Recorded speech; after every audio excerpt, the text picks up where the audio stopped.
اس نے تو اپنی سمجھ میں بہت اچھا کام کیا کہ مکھی کو مار رہے ہیں، لیکن عقل اتنی نہیں تھی کہ مکھی تو اڑ جائے گی اور اس کا بھیجا باہر آ جائے گا، اس کا منہ پھوٹ جائے گا، تو اسی لیے منع کیا گیا ہے۔ علماء فرماتے ہیں بے وقوف دوست سے عقل مند دشمن بہتر ہے۔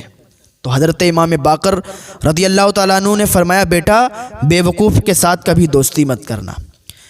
دوسرا فرمایا کہ کبھی جھوٹے کے ساتھ دوستی مت کرنا، اس لیے کہ جھوٹا تمہیں ایک لقمے میں بیچ ڈالے گا، وہ دور کو قریب اور قریب کو دور بتائے گا، جس سے تمہیں صحیح حقیقت کا پتہ نہیں چل پائے گا۔ تو کبھی بھی جھوٹے سے دوستی مت کرنا۔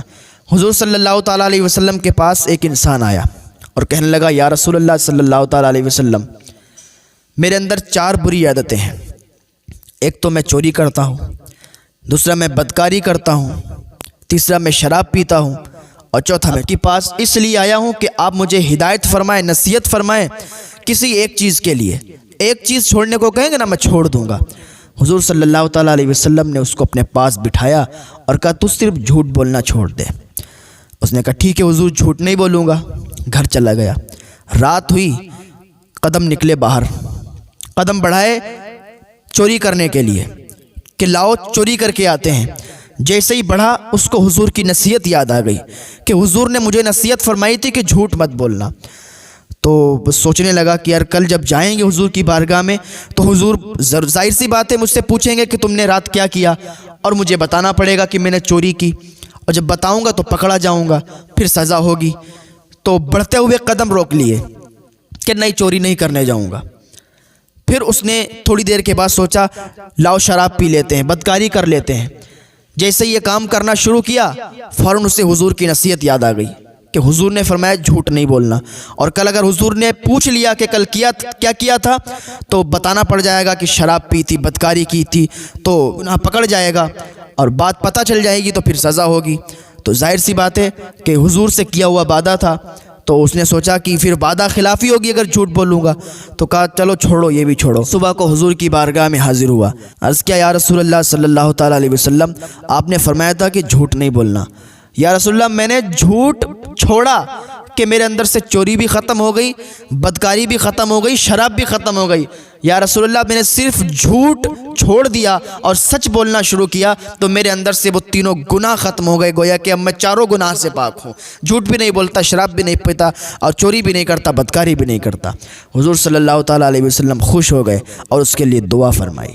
تو نصیحت سے بالکل فائدہ ہوتا ہے، اللہ تبھی تو فرماتا ہے کہ نصیحت کیجئے، اس لیے کہ نصیحت ایمان والوں کو فائدہ دیتی ہے۔ حضرت لقمان حکیم یہ اللہ تعالیٰ کو اتنی نصیحتیں ان کی پسند تھیں کہ اللہ تعالیٰ نے ان کی نصیحتوں کو قرآن کا حصہ بنا دیا، سورہ لقمان نازل فرمائی۔ لقمان حکیم نے اپنے بیٹوں کو بلایا، بیٹے ادھر آؤ۔ بچے آ کے بیٹھ گئے، کہنے لگے ہم نے 6000 نصیحتوں میں سے صرف 4 نصیحتیں تمہارے لیے چھوڑی ہیں۔ بچے عرض کرنے لگے ابا بتاؤ کیا نصیحتیں ہیں؟ کہا بیٹا جب کسی کے گھر جانا نا تو اپنی نگاہوں کی حفاظت کرنا، کیونکہ جب نگاہیں اٹھتی ہیں اور نگاہیں جب غلط پڑتی ہیں تبھی گناہ سرزد ہوتے ہیں، تبھی گناہ وجود میں آتے ہیں اور وہ گناہ کرنے کا دل چاہتا ہے۔ کہا ٹھیک ہے۔ کہا دوسری میری نصیحت یہ ہے کہ جب بھی کسی مجلس میں بیٹھنا تو اپنی زبان کو پابندی کے ساتھ بند رکھنا، یعنی زبان کو بیجا مت کھولنا، زبان سے کوئی بری بات مت کرنا، اور مجلس میں بیٹھ کر زیادہ مت بولنا۔ کہا بیٹا تیسری نصیحت یہ ہے کہ جب کھانا کھانے بیٹھنا دسترخوان پر تو کم کھانا، کیونکہ اچھی صحت کا راز، اچھی تندرستی کا راز کم کھانے میں ہے، تو اپنے معدے کی حفاظت کرنا۔ اور چوتھی نصیحت یہ ہے بیٹے نماز کو کبھی مت بھولنا، نماز کا جیسے ہی ٹائم آئے فوراً نماز پڑھنا، اور اپنے دل کی حفاظت کرنا، سجدوں کو لمبا کرنا۔ یہ 4 نصیحتیں حضرت لقمان حکیم نے اپنے بیٹوں کو دیں، اور کہا 2 چیزوں کو کبھی مت بھولنا، ایک تو اپنے رب کو کبھی مت بھولنا، اور دوسرا کبھی موت کو نہیں بھولنا۔ ہاں حضرت سلیمان علیہ السلام بیٹھے ہوئے تھے، آپ کے پاس ایک انسان آ گیا، بیٹھ گیا، ایک شخص بیٹھ گیا۔ اتنی دیر میں ملک الموت ایک آدمی کی شکل میں، انسانی شکل میں حضرت سلیمان علیہ السلام کے پاس آئے، اور وہ بار بار گھور گھور کے اس انسان کو دیکھ رہے تھے۔ جب ملک الموت واپس چلے گئے تو وہ انسان حضرت سلیمان علیہ السلام سے کہنے لگا کہ حضرت یہ کون تھے؟ تو حضرت سلیمان علیہ السلام فرمانے لگے یہ ملک الموت تھے. کہا یہ مجھے گھور گھور کے دیکھ رہے تھے, مجھے ایسا لگتا ہے یہ میری روح قبض کرنے والے ہیں, میں ڈر رہا ہوں. حضور آپ مجھے ایسا کریں, ہواؤں کو حکم دیں کہ مجھے ہندوستان بھیج دیں. ہواؤں کو آپ حکم دیں کہ مجھے فوراً ابھی یہاں سے اٹھا کے ہندوستان پہنچا دے. حضرت سلیمان علیہ السلام نے ہواؤں کو حکم دیا, ہواؤں نے اس انسان کو اٹھایا اور ہندوستان چھوڑ دیا, ہندوستان جا کے رکھ دیا. اب وہ انسان جیسے ہندوستان میں اترا, فوراً ملک الموت آئے اور اس کی روح کو قبض کر لیا اور اسے موت آ گئی, وہ مر گیا, اس کا انتقال ہو گیا. پھر ملک الموت ایک دن حضرت سلیمان علیہ السلام کے پاس گئے تو سلیمان علیہ السلام پوچھنے لگے, تو ملک الموت کہنے لگے کہ مجھے حکم ہوا تھا کہ اس انسان کی روح قبض کرنا ہے, اتنے ٹائم اتنے وقت اس کی روح قبض کرنا ہے, لیکن میں نے اسے آپ کے پاس دیکھا تو میں سوچنے لگا یہ یہاں بیٹھا ہے اور اس کی روح تو ہندوستان میں نکالنی ہے. تو اللہ تعالیٰ ویسے ہی بندے کے دل میں بھی ڈال دیتا ہے, کیونکہ موت پکی ہے, موت اٹل ہے. جب انسان کی موت آتی ہے نا تو وہ خود وہیں پہنچ جاتا ہے جہاں اس کی موت لکھی ہوئی ہوتی ہے. کسی کی موت کہیں لکھی ہوتی ہے, کسی کی کہیں لکھی ہوتی ہے. آج ہم یہاں ہندوستان میں بریلی میں ہیں تو ہو سکتا ہے بریلی میں ہی موت لکھی ہو, اور اگر لکھیم پور لکھی ہوگی تو اللہ ذہن میں ڈال دے گا اور لکھیم پور ہی پہنچ جائیں گے تو موت آئے گی. چٹھیا لکھی ہوگی تو اللہ ذہن میں ڈال دے گا جب چٹھیا پہنچیں گے تبھی موت آئے گی. ہاں, تو جس کی موت جہاں لکھی ہوتی ہے انسان وہاں خود پہنچ جاتا ہے. تو میں عرض کر رہا تھا کہ حضرت امام باقر صادق نے اپنے بیٹے امام جعفر صادق کو 5 باتوں کے لیے روکا کہ 5 لوگوں سے دوستی مت کرنا.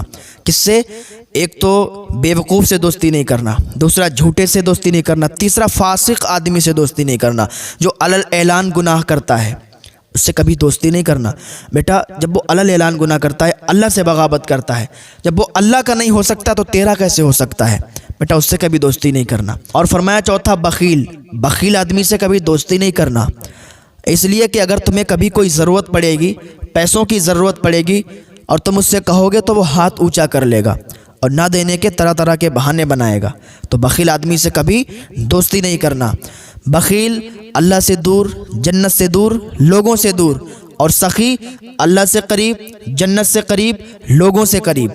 ہاں, علماء فرماتے ہیں کہ بخیل وہ ہے جو خود کھائے اور دوسروں کو نہ کھلائے, سخی وہ ہے جو خود بھی کھائے اور دوسروں کو بھی کھلائے, اور جود وہ ہے جو خود بھوکا رہے اور دوسروں کو کھلائے. تو میرے آقا صلی اللہ تعالیٰ علیہ وسلم کے جود و کرم کا کیا کہنا. اعلیٰ حضرت فرماتے ہیں واہ کیا جود و کرم ہے شہ بتہا تیرا, نہیں سنتا ہی نہیں مانگنے والا تیرا. مولا کائنات حضرت علی رضی اللہ تعالیٰ عنہ کوفہ میں جاتے ہیں, لوگ کہتے ہیں حضرت حاتم طائی بڑا ہی سخی آدمی تھا, اس کے 10 دروازے تھے, ایک ہی فقیر 10 دروازوں پر بار بار آتا تو وہ بار بار نوازتا, بار بار اسے دیتا, اور یہ بھی نہیں پوچھتا کہ تو پہلے دروازے پر آیا ہے, تو پہلے بھیک لے چکا ہے, تو پہلے یہاں سے خیرات لے چکا ہے. حضرت علی فرماتے میں اسے کنجوسی کہوں گا, میں اسے سخاوت نہیں کہوں گا. یہ تو کنجوسی ہوئی کہ جب وہ پہلے دروازے پر لینے گیا تو اس کا پیٹ نہیں بھرا, اس کی ضرورت پوری نہیں ہوئی, اسی لیے وہ 10 دروازوں پر بار بار جا رہا ہے اور بار بار مانگ رہا ہے. اگر تمہیں سخاوت دیکھنی ہے نا تو میرے آقا صلی اللہ تعالیٰ علیہ وسلم کی دیکھو کہ اگر ایک بار آپ سے کسی نے سوال کیا تو آپ نے اتنا نواز دیا کہ پوری زندگی اسے مانگنے کی ضرورت نہیں پڑی. ہاں, تو یہ میرے آقا صلی اللہ تعالیٰ علیہ وسلم کی سخاوتیں ہیں. پھر حضرت امام باقر رضی اللہ تعالیٰ عنہ نے فرمایا 5واں وہ شخص کہ جو جلدی رشتہ داری توڑ دیتا ہے. تھوڑی سی بات ہو گئی, رشتہ داری توڑ دی, ذرا سی بات میں رشتہ ناتا سب ختم کر دیتا ہے. تو بیٹے اس سے کبھی دوستی مت کرنا جو جلدی سے رشتہ توڑ دیتا ہو, جلدی رشتہ ناتا ختم کر دیتا ہو. تو میں عرض کر رہا تھا کہ نصیحت کیجئے, آپس میں ایک دوسرے کو نصیحت کیجئے. لیکن آج کا ماحول یہ ایسا ہو گیا ہے کہ اگر کسی کو کوئی نصیحت کرتا ہے نا, کچھ اچھی بات بتاتا ہے تو اس کو اچھا نہیں لگتا ہے. وہ کہتا ہے یہ مجھ سے جل رہا ہے, یہ مجھ سے حسد کر رہا ہے, اس کی بنا پر یہ مجھے ایسی بات کہہ رہا ہے. لیکن دوسرا اس کو سمجھانے کی کوشش کرتا ہے, اس کو نصیحت کرنے کی کوشش کرتا ہے کہ کاش کہ یہ سمجھ جاتا تو یہ اس کے لیے اچھا ہوتا. لیکن لوگ سمجھنے کی کوشش نہیں کرتے ہیں. ایک شخص حضرت ابراہیم بن ادہم رضی اللہ تعالیٰ عنہ کے پاس آیا, کہنے لگا حضور مجھ سے گناہ ہو جاتے ہیں اور میں اللہ سے ڈرتا بھی بہت ہوں, کیا کروں حضور, گناہوں کو چھوڑ نہیں پاتا ہوں, آپ بتائیں مجھے کوئی نصیحت کریں. حضرت ابراہیم بن ادہم فرمانے لگے کہ تو اس ملک سے نکل جا, کہیں دوسرے ملک میں چلا جا جہاں اللہ تجھے نہ دیکھے اور جو ملک اللہ کا نہ ہو۔ وہ کہنے لگا حضور ایسا تو کوئی ملک ہی نہیں ہے کہ جہاں میں جاؤں، ہر ملک اللہ کا ہے، ہر زمین اللہ کی ہے، ہر جگہ اللہ کی ہے اور وہ ہر جگہ دیکھتا ہے۔ ایسا نہیں ہے کہ میں دوسرے ملک میں چلا جاؤں گا مجھے دیکھے گا نہیں، یا اس کا ملک نہیں ہے، ساری کائنات اس کی ہے، ساری زمین اس کی ہے۔ حضرت ابراہیم بن ادہم فرمانے لگے کہ تو پھر اس کا رزق کھانا چھوڑ دے، کسی اور کا رزق کھا۔ کہنے لگا حضور ایسا تو کبھی نہیں ہو سکتا، یہ رزق اسی کا ہے۔ تو حضرت ابراہیم بن ادہم فرمانے لگے کہ تو رزق بھی اسی کا کھاتا ہے، ملک میں بھی اسی کے رہتا ہے، تو یہ تیرے لیے اچھا ہے کیا کہ جس کے ملک میں رہے اس سے غداری کرے، اس سے بے وفائی کرے، جس کا رزق کھائے اس سے بے وفائی کرے، اس سے غداری کرے۔ پھر حضرت ابراہیم بن ادہم نے فرمایا کہ جب موت کا فرشتہ تیرے پاس آئے نا تو کہہ دینا تھوڑا رک جاؤ، ابھی مجھے ٹائم دے دو، تھوڑا میں یہ کام کر لوں وہ کام کر لوں، تھوڑا سا مجھے مہلت دے دو۔ وہ کہنے لگا حضور یہ بھی تو نہیں ہو سکتا، کیونکہ وہ موت کا فرشتہ ہے نا، وہ ٹائم کا انتظار نہیں دیکھتا ہے، وہ مہلت نہیں دیتا، جب موت لکھی ہوتی ہے فوراً قبض کر لیتا ہے اور چلا جاتا ہے۔ پھر حضرت ابراہیم بن ادہم نے فرمایا کہ تو جب جہنم میں جانے لگے گا تو جہنم کے فرشتوں سے کہنا رک جاؤ، مجھے دوزخ میں مت ڈالو، مجھے جنت میں لے چلو۔ کہنے لگا حضور یہ کیسے ہو سکتا ہے، وہ جب فیصلہ ہو جائے گا اور مجھے دوزخ کی طرف لے جا رہے ہوں گے پھر تو میں کتنا بھی گڑ گڑاؤں گا، کتنا بھی روؤں گا، کتنا بھی چلاؤں گا، وہ نہیں سننے والے، اور تو مجھے دوزخ میں ڈال دیں گے، دوزخ کی آگ میں جلائیں گے، دوزخ کی آگ میں دغائیں گے۔ تو حضرت ابراہیم بن ادہم نے فرمایا تیرے لیے کتنی بری بات ہے کہ جس کا رزق کھائے اس سے بے وفائی کرے، جس کے ملک میں رہے اس سے غداری کرے، اور نہ وہ تجھے مہلت دے گا، نہ تجھے دوزخ سے نکال کے جنت میں بھیجے گا تیرے گڑ گڑانے پر۔ تو تیرے لیے کتنی بری بات ہے، اب تو خود سمجھدار ہے تو خود سمجھ لے۔ اتنی بات اس نے جب سنی نا، اتنی نصیحت سنی تو قدموں پہ گر گیا، کہا حضور میں اللہ کی بارگاہ میں توبہ کرتا ہوں، آپ میرے حق میں دعا فرمائیں، میں سارے گناہوں سے توبہ کر رہا ہوں اور انشاءاللہ آج کے بعد کوئی گناہ نہیں کروں گا، کیونکہ مجھے اب خوف آنے لگا ہے، مجھے میرا دل گھبرانے لگا ہے کہ اللہ کا عذاب بڑا سخت ہے، وہ جب پکڑنے پہ آتا ہے تو پھر کوئی چھٹا ہی نہیں سکتا اسے، ہاں اس کا عذاب بڑا سخت ہے۔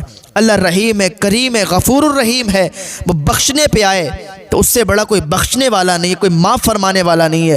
اللہ تعالیٰ خود فرماتا ہے میرے بندے آ تو صحیح، میں توبہ قبول فرمانے والا ہوں، میں تیری توبہ قبول فرماؤں گا، تو کدھر جا رہا ہے، آ تو صحیح ایک بار۔ ایک ماں ہوتی ہے کتنا پیار کرتی ہے، لیکن وہ اللہ تو 70 ماؤں سے زیادہ پیار کرنے والا ہے، وہیں قہار و جبار بھی ہے، اس کی پکڑ سخت ہے، اس کی پکڑ سے کوئی نہیں بچ سکا، تو وہ معاف کرنے والا بھی ہے، پیار کرنے والا بھی ہے اور قہار و جبار بھی ہے۔ تو اللہ کی بارگاہ میں سچے دل سے تائب ہو جائیں، سچے دل سے توبہ کریں، اللہ تعالیٰ آپ کو ایک توبہ سے معاف فرما دے گا۔ آپ کہاں ہو یار، سوچتے ہو کہ ہم توبہ کریں گے پتہ نہیں قبول ہوگی نہیں ہوگی، اللہ تو بلاتا ہے میرے بندے آ تو صحیح، میں تیری توبہ قبول فرماؤں گا۔ تو اللہ کی بارگاہ میں آپ آئیں اور اللہ کی بارگاہ میں گڑ گڑا کے رو کے دعا کریں، اللہ تعالیٰ تمہاری دعاؤں کو قبول فرمائے گا۔